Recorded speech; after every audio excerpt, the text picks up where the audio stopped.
Assalamualaikum warahmatullahi wabarakatuh. Ustadz, bagaimana dengan orang yang mengatakan, ya memang maulid Nabi itu belum pernah dilakukan oleh Nabi Muhammad SAW, tapi kan ini bukan bid'ah karena ada maslahatnya. Di zaman Rasulullah SAW itu belum dibutuhkan karena para sahabat sudah mengenal dan setia kepada Rasulullah SAW. Sementara zaman sekarang banyak orang yang tidak seperti itu. Ini jadi mereka mengatakan butuh acara maulid Nabi. Kita katakan bahwasanya acara maulid Nabi itu sarana apa ritual? Ritual kan? Itu bukan sarana, itu ritual. Kalau itu ritual, ternyata tidak ada di zaman Nabi, ya, maka itu adalah bid'ah. Ya. Dan semua ritual yang perlu kita ketahui sudah diajarkan oleh Nabi SAW. Banyak ritual untuk mengenal Nabi, untuk mencintai Nabi banyak. Ritual dengan belajar hadis-hadis Nabi, ritual dengan sholat rawatib, dengan sholat sunnah. Kita bisa baca sirah Nabi SAW. Ya. Oleh karenanya para hadirin dan hadirat yang dirahmati Allah Subhanahu wa taala, pendapat yang kuat bahwasanya maulid Nabi adalah suatu ritual yang tidak pernah diajarkan oleh Nabi dan para sahabatnya, maka kita pun tidak melakukannya. Dan yang lebih cinta kepada Nabi adalah para sahabat. Kalau kita bicara ini dalam rangka untuk cinta kepada Nabi, kita katakan para sahabat lebih cinta kepada Nabi SAW. Para sahabat, para tabi'in, imam yang 4 lebih cinta kepada Nabi daripada kita-kita ini. Ternyata mereka tidak pernah melakukan acara maulid Nabi. Padahal kecintaan para sahabat kepada Nabi lebih daripada kita. Kemudian perkara berikutnya, Nabi merayakan hari kelahirannya tiap pekan sekali. Bukan tahunan, tapi tiap pekan. Yaitu setiap hari Senin, dan cara merayakannya dengan berpuasa. Bukan cara merayakannya, tapi cara bersyukurnya. Rasulullah SAW mensyukuri hari kelahirannya dengan berpuasa setiap minggu sekali. Oleh karena dalam Sahih Muslim, wasu'ila an siyami yaumil itsnain, Rasulullah SAW ditanya kenapa dia berpuasa pada hari Senin, kata beliau, dzaka yaumun wulidtu fihi, pada hari tersebut aku dilahirkan. Jadi Nabi SAW mensyukuri hari kelahirannya pada hari Senin dengan berpuasa setiap minggu, setiap hari Senin. Jadi kita katakan, kalau anda ingin mencintai Nabi, ingin merayakan hari kelahiran Nabi, ikutilah cara Nabi. Bagaimana cara bermaulid Nabi? Caranya setiap hari Senin berpuasa. Bukan dirubah setiap tahun makan-makan, tidak, kebalik. Karena Nabi sudah praktekkan, Rasulullah SAW cara maulid Nabi dengan berpuasa setiap minggu hari Senin. Jangan diputar. Kemudian para hadirin dan hadirat yang dirahmati oleh Allah Subhanahu wa taala, lihat bagaimana acara maulid yang dilakukan oleh orang sekarang.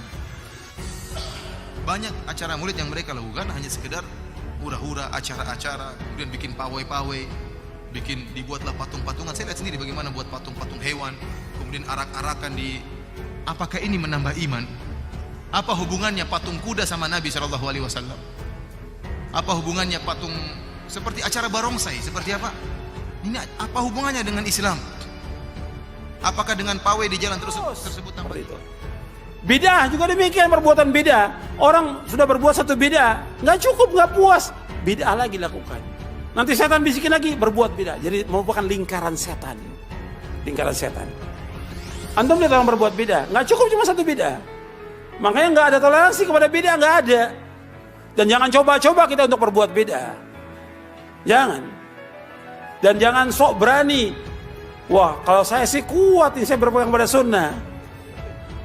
Ada ustadz-ustadz yang sok gitu. Saya kalau dipanggil untuk maulid ya saya mau, kata dia. Ini ustadz ini ngomong seperti itu. Apa dia yakin bahwa dia akan tetap di atas sunnah? Nggak yakin. Karena apa? Hati itu dipegang oleh siapa? Allah. Allah yuqallibu kaifa yasha. Allah bolak-balikan hati menurut apa yang Allah kehendaki. Ada orang-orang dulu yang dia mengikuti sunnah, kemudian jadi pengikut bid'ah, bahkan jadi tokoh, jadi ahlul bid'ah. Dan itu terjadi. Makanya kita jangan coba-coba untuk toleransi kepada syirik atau bid'ah, nggak bisa.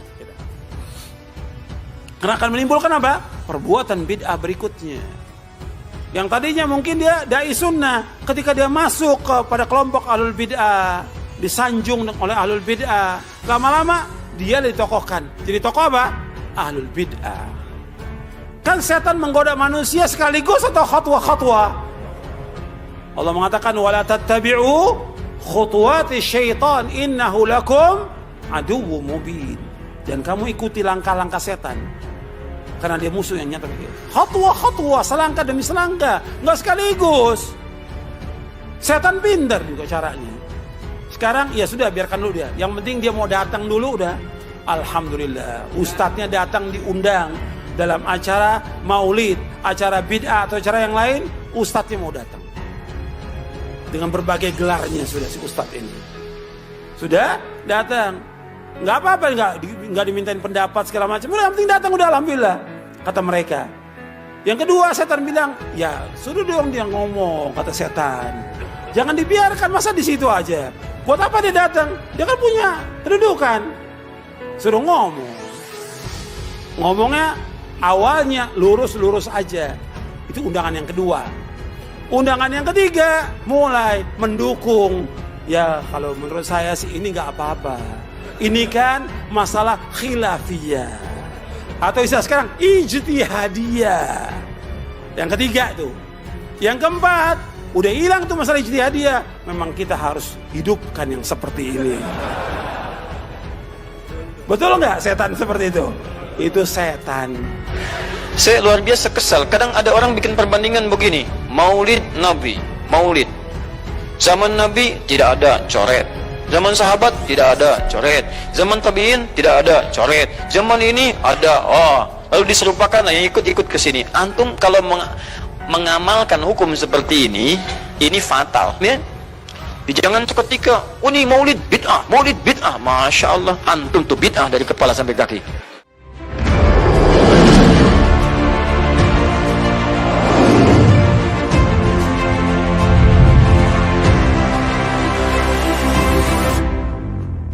Bismillah. Waalaikumsalam warahmatullahi wabarakatuh. Ustadz, mohon pencerahannya. Ini sudah cerah situasi, cuaca sudah bagus. Mengenai peringatan Maulid Nabi Muhammad SAW, apa hukumnya? Dan bagaimana kalau umat Islam memperingatinya? Terima kasih atas pencerahannya. Waalaikumsalam warahmatullahi wabarakatuh. Baik, saya ingin kita paham dulu akar persoalannya.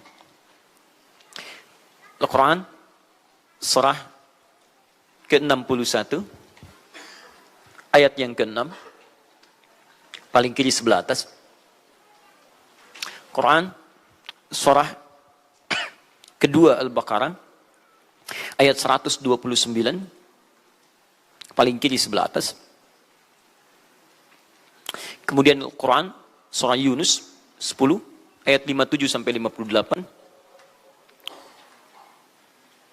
Ditutup dengan At-Taubah di dua ayat terakhir. Taib. Sudah? Sekarang saya ingin coba kita membiasakan dulu untuk menilai sesuatu dengan penilaian secara ilmiah yang bersumber pada dalil-dalil yang ada, tidak sekedar menganalogikan dan main tebak-tebakan. Itu nggak baik dalam menyimpulkan hukum. Ya. Bismillah. Sekarang secara akademis, secara ilmiah, membahas sesuatu oleh para ulama diposisikan dulu, dispesialisasikan dulu dalam bentuk ta'rif namanya, definisi. Jadi kalau Anda ingin membahas sesuatu, kita harus sepakat dengan definisinya dulu. Ya, disebut dengan ta'rif. Ta'rif ini harus punya sifat jami' mani'. Jami' menghimpun semua unsur yang akan didefinisikan. Mani' mengeluarkan segala hal yang tidak terkait dengan definisi, sehingga pembahasan kita akan fokus pada hal yang akan dibincangkan. Awas, hati-hati. Kita ingin berbicara tentang sesuatu, tapi kita tidak sepakat dengan definisinya. Bagaimana bisa menyimpulkan hukumnya? Dan kelemahan orang-orang sekarang, ketika berbicara hukum, dia tidak tahu apa yang dibincangkan. Sekarang misal, kita akan bertanya tentang maulid. Apa hukumnya maulid? Kita harus sepakati dulu apa itu maulid. Awas, ini penting ini. Banyak masalah yang muncul sekarang, tapi tidak disepakati tentang ini. Banyak orang bahas tentang hukum musik. Hukum musik begini-begini. Begitu saya tanya apa itu musik, bingung dia jawab. Apa itu musik? Anda mesti sepakat dulu musik itu apa. Di zaman Nabi apa yang disebut dengan musik. Zaman sekarang apa yang disebut dengan musik. Ketika Nabi menyampaikan hukum musik, apa yang dimaksudkan oleh musik di situ. Kalau antum paham tentang definisinya, maka keluarkan turunan hukumnya. Maka lebih mengerti di situ. Nah sekarang maulid. Apa itu maulid? Sekarang begini. Maulid atau maulud? Mana yang benar? Bukan Allahu alam, harus dicari kita. Mana maulid atau maulud? Antum sibuk menilai, ini maulid tidak benar. Oh, jadi yang benar maulud. Maulud juga tidak benar. Masya Allah. Apa maulid? Apa maulud? Baik, lihat. Kalau disebutkan maulid, itu waktu kelahiran. Waktu kelahiran. Awas, hati-hati nih ya, hati-hati. Ada kemarin saya lihat tulisan begitu bersemangat. Masya Allah, panjang-panjang nulis, ternyata salah paham. Pahamnya salah. Ya. Maulid itu ulang tahun. Bukan. Bukan ulang tahun maulid itu. Bukan ulang tahun, bukan peringatan ulang tahun maulid itu. Ingat baik-baik. Kalau pakai peringatan itu pakai Id. Idul Milad. Ya, hari kelahiran, peringatan hari kelahiran, ulang tahun. Tapi kalau cuma maulid itu waktu kelahirannya. Awas, hati-hati ya. Hati-hati dalam memahami sesuatu. Kita masih detil dan jeli dalam memahaminya. Jadi kalau disebutkan maulid itu waktu kelahirannya. Kalau disebutkan maulud itu artinya bayi yang lahirnya. Bayinya yang dilahirkan. Nabinya. Kalau dalam konteks Nabi. Jadi kalau disandingkan dengan kalimat maulidun Nabi, artinya waktu lahirnya Nabi. Jelas ya? Kalau mauludun Nabi, maulud Nabi, itu artinya nabinya. Nabi yang dilahirkan. Jelas? Saya ulang. Maulid apanya? Waktunya. Kalau maulid Nabi artinya apa? Waktu Nabi dilahirkan. Baik, maulud artinya apa? Nabinya. Kalau maulud Nabi artinya apa? Nabinya yang lahir. Jelas sampai sini? Sudah. Ya, selesai pembahasan secara bahasanya. Nah, sekarang apa hukumnya maulid Nabi? Maulid Nabi enggak ada hukumnya. Karena waktu lahirnya Nabi, bagaimana kita bisa melekatkan hukum pada waktu lahirnya Nabi? Lahir ya lahir. Jelas ya? Ustaz, apa hukumnya maulid Nabi? Antum kenapa? Apa hukumnya waktu lahirnya antum? Antum lahir apa hukumnya? Kapan antum lahir? Ustaz, kapan antum lahir? 11 September. Apa hukumnya? Apa hukumnya? Apa hukumnya saya lahir? Lahir ya lahir. Jelas ya? Jadi kelahiran seseorang itu nggak ada hukumnya. Qadar Allah yang menjadikan dia terlahir. Dan dengan kelahiran itu dia punya misi dalam kehidupan. Mencari bekal untuk kembali kepada Allah subhanahu wa ta'ala. Jadi kalau bertanya hukum kelahiran seseorang, lahir ya lahir. Nggak ada hukumnya di situ. Paham ya? Hukum itu terletak pada perbuatan seseorang, bukan pada kelahiran seseorang. Ketika dia berbuat dengan aspek kesadarannya, maka muncul hukum di situ. Awas, antum pun mesti belajar tentang hukum, jangan salah menyebutkan hukum. Hukum terletak pada perbuatan, bukan pada benda, dan bukan terletak pada waktu. Jadi ketika ada perbuatan melekat pada benda dan waktu itu, maka muncul hukum. Apa hukum gelas? Halo? Tidak ada hukumnya. Tapi kalau menyebutkan apa hukum gelas yang menampung kemudian barang yang haram yang digunakan gelas ini melakukan perbuatan haram, baru muncul haram. Apa hukumnya gelas yang digunakan untuk melempar orang lain? Haram hukumnya. Apa hukumnya gelas yang digunakan menampung air minum untuk diminum dalam keadaan yang sehat? Sunnah hukumnya. Jelas ya? Apa hukumnya golok? Golok digunakan apa? Kalau digunakan menyembelih hewan kurban, maka jadi sunnah hukumnya. Kalau golok digunakan untuk menyakiti orang lain, mengancam. Siapa nama kamu? Masya pakai golok. Ya, hati-hati. Nah, itu haram hukumnya. Jadi benda terletak kepada perbuatan yang melekat kepadanya. Apa hukumnya hari kelahiran? Hari kelahiran nggak ada hukumnya. Yang melekat hukum itu bagaimana menyikapi hari kelahiran itu. Itu poinnya. Paham ya? Ketika ada perbuatan melekat kepadanya, maka di situ ada hukum. Maulud itu bayinya berarti nabinya. Apa hukum maulud? Apa hukumnya nabi? Nabi yang lahir nggak ada hukumnya. Jadi kalau Anda menolak maulud dengan pengertian seperti ini, maka Anda keluar dari Islam. Kalau dalam hukum seperti ini, saya menentang maulid Nabi, berarti Anda menentang kelahiran Nabi sallallahu alaihi wasallam. Saya menentang maulud Nabi, berarti Anda berhadapan dengan Nabi, Anda musuh Nabi. Jadi kalau Anda dimaksudkan dengan kata maulud dan maulid, Anda tidak bisa menentangnya, bisanya menerima. Saya menerima. Menerima. Kenapa? Karena dalam pengertian bahasa, maulid itu artinya waktu kelahiran. Maulud artinya nabinya. Persoalan kita terkait dengan pertanyaan ini, Anda bisa bayangkan, Nabi Isa 600 tahun sebelum lahirnya Nabi Muhammad SAW. Perhatikan, ikutan bahagia dengan kelahiran Nabi. Sampai kebahagiaannya diungkapkan pada umatnya. Saya kasih kabar gembira ya, nggak mungkin orang kasih kabar gembira perasaannya sedih. Kenapa saya kasih kabar gembira? Nggak ada. Kasih kabar gembira itu dalam keadaan bahagia hatinya. Kalaupun menangis, tangisan kebahagiaan. Anda bisa bayangkan, Nabi, Rasul, mukjizatnya hebat, sekali usap penyakit sembuh, menghidupkan orang mati, keduanya dengan izin Allah Subhanahu wa taala. Bahagia dengan kelahiran Rasul sallallahu alaihi wasallam. Antum Nabi bukan, Rasul bukan. Maaf, tidak punya mukjizat seperti Nabi Isa. Mayat dipanggil-panggil enggak bangun, diusap penyakit makin sakit. Tuh, lalu antum tidak bahagia dengan kelahiran Nabi, antum siapa? Nabi Isa aja bahagia, masa antum bukan Nabi tidak bahagia? Dan hebatnya, ada orang bisa bahagia, nabinya belum lahir. Biasanya sifat bahagia dalam kelahiran itu setelah bayinya lahir, bukan sebelum lahir. Alhamdulillah, alhamdulillah. Akhi, kenapa antum? Alhamdulillah, saya punya anak laki-laki namanya Abdurrahman. Kapan? Nanti setelah menikah. Ini Masya Allah. Nikah aja belum, kenapa bisa memberikan kabar gembira? Antum kenapa, akhi? Itu dia, akhi boy tiba-tiba seperti itu. Orang bingung. Akan bubar pengajian kalau ustaznya begitu. Ya, jadi mustahil ada orang memberikan kabar gembira ketika bayinya belum lahir. Tapi kemuliaan Nabi Muhammad SAW menjadikan seorang Nabi Isa belum lahir, nabinya sudah merasakan gembira dan memberikan kebahagiaan pada umatnya.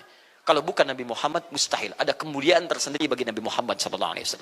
Setiap Rasul menantikannya. Nabi Isa menantikan. Masa antum tidak menantikan itu? Jadi kalau ada orang menolak maulid dalam arti waktu kelahirannya, maka dia telah ingkar pada Nabi Muhammad SAW. Maulud Nabi Ibrahim alaihissalam, Nabi Ibrahim, Nabi Ismail alaihissalam, keduanya meninggikan bangunan Ka'bah. Setelah selesai bangunan Ka'bah ditinggikan, keduanya berdoa di samping Ka'bah. Apa doanya? Doa maulud. Lahirnya, bayinya. Nabi terakhir yang lahir di samping Ka'bah, yang ditinggikan oleh keduanya. Ya. Wa idh yarfa'u Ibrahimul qawa'ida minal baiti wa Ismail, ayat 127-nya. Setelah selesai meninggikan bangunan pondasi Ka'bah ini, keduanya berdoa di samping Ka'bah. Di antara doanya ayat 129-nya. Rabbana wab'ath fihim rasulan minhum yatlu 'alaihim ayatika wa yu'allimuhumul kitab wal hikmah wa yuzakkihim innaka antal azizul hakim. Ya Allah, mohon utus seorang rasul dari kalangan mereka di tempat ini yang lahir di sekitaran ini. Jadi ada rasul yang lahir di dekat sekitaran Ka'bah. Hasil penelitian tidak ada rasul satupun yang lahir di dekat Ka'bah kecuali Nabi Muhammad SAW. Jadi artinya doa dua nabi tadi dikabulkan oleh Allah Subhanahu wa taala. Nabi Ibrahim, Nabi Ismail. Dan tahukah Anda, keduanya berdoa jauh sebelum kedatangan Nabi Isa. Saya pernah katakan 30 generasi sampai Nabi Ibrahim, tadi Nabi Muhammad SAW. Muhammad SAW bin Abdullah, bin Abdul Muttalib, bin Hashim, bin Abdul Manaf, bin Qusay, bin Murrah, bin Kilab, bin Ka'ab, bin Ghalib, bin Fihir, bin Malik, bin Nadar, bin Kinana, bin Khuzaimah, bin Mudrikah, bin Ilyas AS, bin Nizar, bin Mudar, bin Ma'ad, bin Adnan, bin Addi, bin Adri, bin Muqawwam, bin Nahur, bin Tarif, bin Ya'ruf, bin Yasjub, bin Nabit, bin Ismail AS, bin Ibrahim AS. 30 generasi. Ulangi Mas Boy. 30 generasi. Dari Nabi Ibrahim sampai Nabi Ismail alaihissalam, ya sampai kemudian ke Nabi Muhammad sallallahu alaihi wasallam. Anda bisa bayangkan enggak? Dua orang nabi, dua orang rasul. Gelar yang pertama Ibrahim alaihissalam Khalilullah, yang paling dekat dengan Allah. Jaminan surganya ada. Nabi Ismail disebut dengan gulamun halim oleh Al-Quran, yang paling perasa, yang paling dekat dengan Allah Subhanahu wa taala. Dua orang nabi paling dekat dengan Allah, disayang Allah, dijamin masuk surga. Inspirasi kisahnya sampai kita ke sekarang mendoakan kepada Allah tentang maulud Nabi, sehingga lahirnya Nabi Muhammad SAW 30 generasi setelahnya. Antum, Nabi bukan, Rasul bukan, tidak sedekat keduanya dengan Allah, jaminan surga nggak ada, hisab menegangkan, amalan berantakan. Kisah hidup antum belum tentu jadi inspirasi di masa depan. Sekarang pun tidak. Tiba-tiba antum menolak maulud, antum siapa? Kalau antum menolak maulud, berarti antum menolak Nabi SAW. Dalam pengertian baiknya. Jelas ya? Jadi kalau kemudian ada disebutkan maulid dan maulud, itu artinya maulid waktu kelahiran, maulud bayi yang dilahirkan. Sekarang bagaimana menyikapi maulid dan maulud itu? Saya tahu nabinya dilahirkan, nabinya sudah ada. Jelas ya? Maka kemudian saya pun tahu waktu kelahirannya. Bagaimana kemudian menyikapi itu semua? Maka Masya Allah, Quran surah ke-11 tadi, 10 tadi, Yunus, ayat 57 sampai 58. Kalau sampai kemudian ke 58-nya, faliyafrahu. Gembira antum. Gembira, bahagia, silahkan. Ya, maksud tidak gembira, Nabi Isa gembira, kita tidak gembira. Ya, Nabi Ibrahim gembira, kita tidak gembira. Nabi yang tidak melihatnya gembira. Masa kita yang mendapatkan bagian Nabi tidak gembira? Jelas ya? Nabi yang mengharapkan hadir saat kedatangannya gembira. Kita yang mendapatkan kedatangan beliau walaupun tak mampu melihatnya dan kita menjadi umatnya, masa tidak gembira? Umat dulu bukan bagian umat Nabi Muhammad karena Nabi Muhammad tidak hadir di zamannya. Gembira dengan berita kedatangan Nabi Muhammad, padahal nabinya belum datang.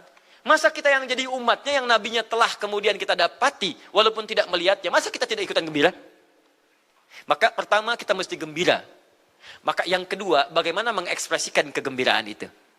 Maka contoh-contoh dari Nabi SAW, bagaimana mengekspresikan kegembiraan-kegembiraan dengan Nabi SAW itu, pertama Nabi sendiri menyikapi hari kelahirannya dengan berpuasa. Di hari Senin. Jelas ya? Ini bagi Nabi sendiri pribadinya. Nanti jadi hukum untuk kita. Maaf, saya akan tafsirkan lebih luas karena ini jadi hukum-hukum turunan. Ketika Nabi puasa di hari Senin ditanya, ya Rasulullah kenapa engkau puasa? Kata Nabi, dzaka yauma wulidtu. Bima makna? Ini adalah hari aku dilahirkan. Hari aku dilahirkan. Jadi ini hukum kelahiran. Kalau antum misalnya masuk pada hari dilahirkan, boleh antum ikuti sunnah Nabi SAW. Apa sunnahnya? Puasa. Puasa. Kenapa puasa? Nabi SAW mencontohkan puasa. Hari Senin beliau puasa. Ketika antum puasa Senin, bukan cuma puasa sunnah, tapi ada nilai di situ. Nah, kalau hari lahirnya antum bertepatan dengan hari yang tidak diperkenankan puasa, seperti Jumat misalnya, hari kita bahagia, maka kata para ulama, ambil hikmah dari nilai puasa itu. Puasa itu kan dua hikmahnya. Satu, meningkatkan ibadah yang baik. Kedua, mencegah maksiat. Silahkan cek, bukankah saat puasa ibadah antum meningkat? Silahkan cek, saat puasa, jangankan yang fardu, yang sunnah dikejar kan? Jangankan Quran yang dibaca, Al-Quran dibolak-balik. Maksiat ditekan, tidak ada orang puasa maksiat. Tidak ada. Ya, bahkan pelaku maksiat pun saat puasa, libur maksiatnya. Minimal takut batal puasanya. Jangankan maksiat, maaf, mencela orang pun dia tahan. Berdusta dia tahan. Jam 5 bu, tinggal 1 jam mau buka, dicela orang habis-habisan. Oh, nggak balas dia. Kenapa nggak balas? Kan biasanya antum keras. Habis maghrib. Oh, habis maghrib. Luar biasa. Habis maghrib tuh. Begitu maghrib lupa. Habis maghrib lupa. Ya, kenapa? Dia jaga. Jadi hikmah orang puasa itu kalau sudah puasa, ibadahnya meningkat, maksiatnya hilang. Jadi kalau antum ikut rajin puasa, ibadah tidak meningkat, maksiatnya tetap ada. Ada yang salah dengan puasa antum. Makanya ketika datang hari kelahiran, sebetulnya yang paling tepat, kalau antum bertepatan dengan waktu-waktu sunnah puasa, antum puasa. Senin, antum puasa. Tapi kalau tidak bertepatan dengan waktu itu, hikmah puasa yang antum ambil. Antum koreksi diri sampai dengan hari kelahiran itu, berapa banyak ibadah sudah antum kumpulkan, berapa maksiat antum harus tangisi. Itu hikmah terbesarnya. Nah, sekarang bagaimana para sahabat menyikapi kelahiran Nabi SAW, kedatangan Nabi SAW, dan menyikapi keberadaan Nabi SAW. Bukan cuma lahirnya, tapi setiap kedatangannya. Nabi datang dari Madinah, dari Mekah ke Madinah disambut oleh para sahabat yang ada di sana. Nabi datang dengan perang Tabuk, dari perang Tabuk disambut oleh para sahabat di sana. Tala al-badru alaina min thaniyatil wada'i, wajaba syukru alaina bada'alillahi da'i. Masya Allah, disambut dengan madid.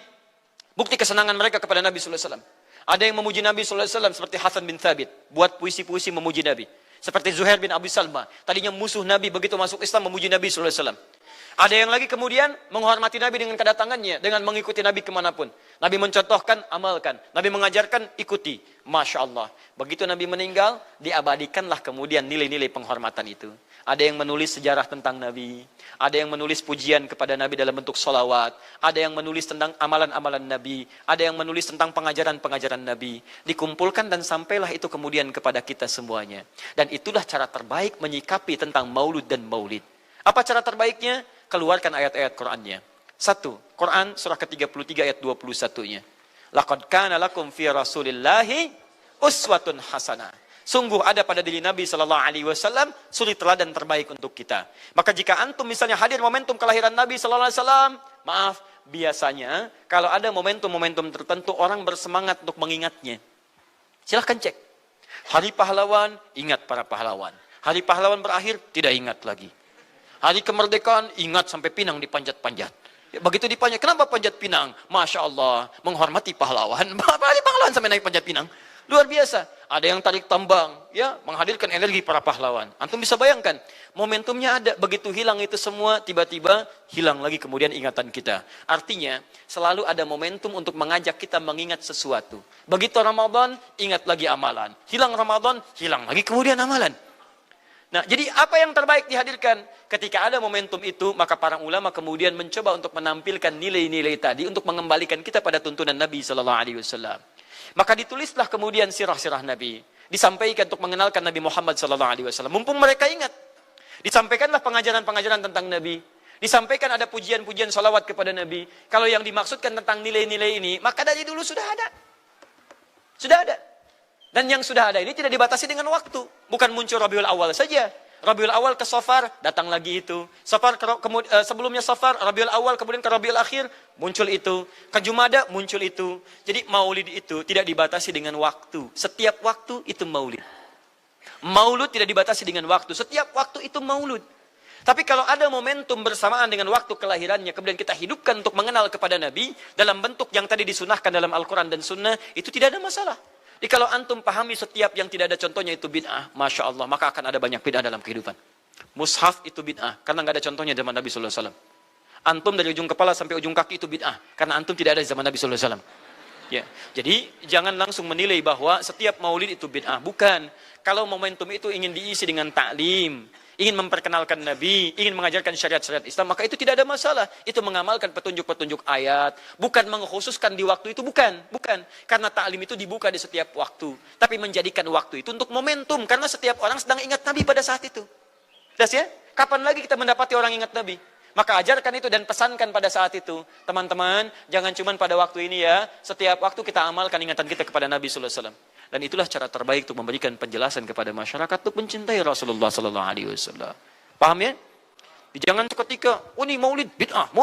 Masya Allah. Antum tuh bid'ah dari kepala sampai kaki. Ya. Saya luar biasa kesal. Kadang ada orang bikin perbandingan begini. Maulid Nabi. Maulid. Zaman Nabi tidak ada coret. Zaman sahabat tidak ada coret. Zaman tabi'in tidak ada coret. Zaman ini ada. Oh, lalu diserupakan lah yang ikut-ikut ke sini. Antum kalau mengamalkan hukum seperti ini fatal. Zakat pakai beras. Zaman Nabi coret. Zaman sahabat coret. Ya, zaman tabi'in coret. Zaman ulama coret. Zaman antum ada bid'ah antum.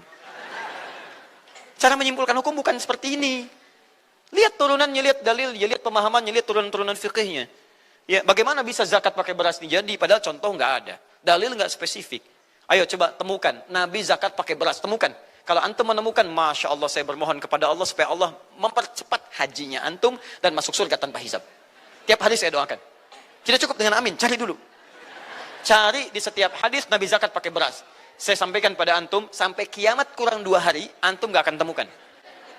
Sehari lagi buat sadar, ngapain nyari? Ya. Karena Nabi tidak pernah bersentuhan dengan beras. Silakan cari di kitab hadis palsu pun, sepalsu-palsunya nggak akan ditemukan. Capek pemalsu hadis mengarang hadis palsu tentang itu. Nggak akan didengar, nggak akan dilihat. Kenapa? Karena tidak ada. Ya, kata Muawiyah, hadza irqun, itu makanan pokok. Nabi zakat pakai kurma, pakai gandum. Ya, lihat, karena itu makanan pokoknya. Makanya setiap makanan pokok yang digunakan, kata para ulama, mendekati kaidah usul fikihnya. Lihat, kaidah usul fikih diambil di sini. Setiap yang punya keserupaan dengan itu, sekalipun teksnya tidak jelas langsung menunjuk, itu ada isyarat, namanya qarinah namanya. Kalau ada isyarat menunjukkan kepada itu, maka boleh digunakan sebagai alternatif lain dari makanan pokok yang tidak didapati di masa kita dengan generasi yang berbeda. Tapi kalau makanannya sama di setiap generasi, dia zakatnya pakai itu. Makanya orang Arab sampai sekarang pakai kurma, ada yang pakai gandum. Kita makanan pokoknya bukan itu. Antum makanan pokoknya apa? Beras, Masya Allah, beras. Baik pemirsa, beras itu makanan pokok bagi hewan yang bertembolok ya. Ayam, bebek itu beras. Baik, makanan kita nasi. Dan nasi bersumber dari beras. Baik, nasi bersumber dari beras. Jadi kalau kita ingin zakat pakai beras, boleh tidak?